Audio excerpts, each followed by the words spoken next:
All right, this is example problem 1 when we're dealing with friction. The first problem is going to be very straightforward with only a few little changes from what we've already done before.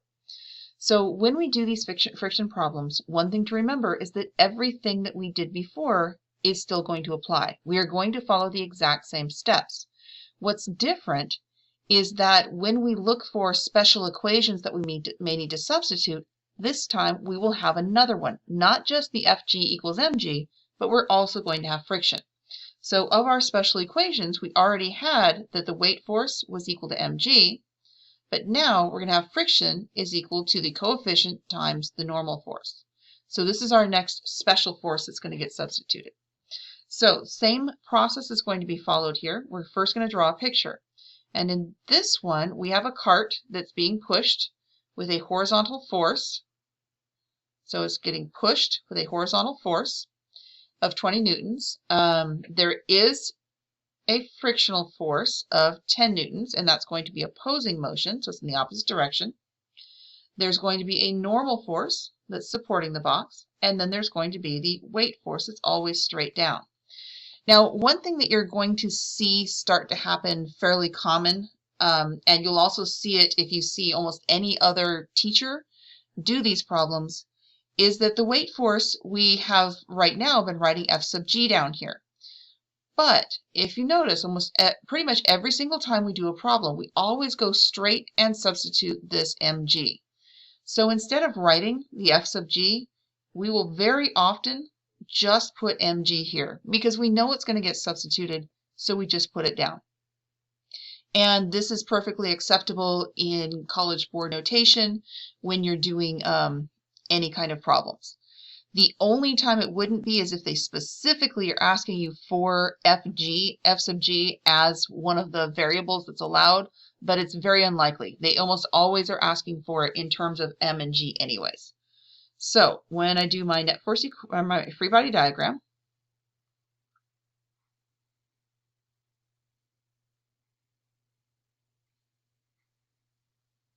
that's what it's going to look like. Now, since we're solving for acceleration, I'm going to assume the acceleration is in the direction of the pulling force. If it's not, then I'm going to get an acceleration that is in the negative direction, which will be in the direction of friction. And then up is positive, down negative. All right. Now we need to write down what we know. We know the mass is 25 kilograms. We know that pulling force is 20 newtons. We know the friction force is 10 newtons. We know that G is 10 meters per second squared. And then what are we looking for? We are looking for acceleration, and we are looking for the coefficient of friction. So the first thing we're going to do now is we're going to do our net force equations. So our net force equation in the horizontal is going to be the force pointed in the positive direction, the force pointed in the negative direction, and again, we're going to assume that there's acceleration.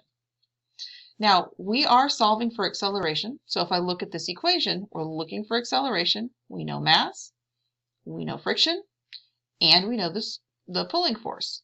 So I don't even need my vertical equation to solve this part of the problem. I'm just going to go ahead and divide both sides by m, and my acceleration is going to equal the pulling force minus friction divided by the mass. Now I can substitute numbers.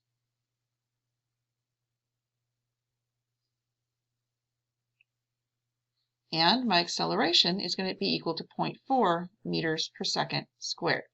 So there's the answer to part A, or part 1, or whatever.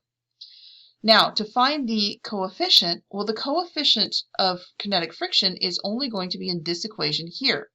So we know friction. We're looking for the coefficient, but I need to know the normal force in order to solve this problem. So I'm going to need my net force equation in the vertical. And so the force pointed in the positive direction, the force pointed in the negative direction, and in the vertical, it's not going to be moving. It's not going up and down, it's just going side to side. So I'm looking for my normal force. I know mass, I know gravity. So now I'm just going to solve for the normal force. And then, in order to get, since you generally want to make sure you have the complete equation before you plug in numbers, I'm going to take this mg and I'm going to substitute it in for the normal force up here. So friction is equal to the coefficient times the normal force, which is going to become mg. Solving for the coefficient, I'm going to divide both sides by mg. And the coefficient is equal to the frictional force divided by the weight force. And so the frictional forces are 10 newtons divided by our 25 kilograms times 10 meters per second squared. And so the coefficient of friction is going to be 0.04. Now, one thing to know about the coefficient, there are no units. No units for the coefficient. That's unusual. Almost everything we say you have to have units. But the coefficient is a ratio, and so there aren't going to be any units. The other thing, the 0.04 is probably very, very, very low for a coefficient of friction, but that's just what is coming out in the problem.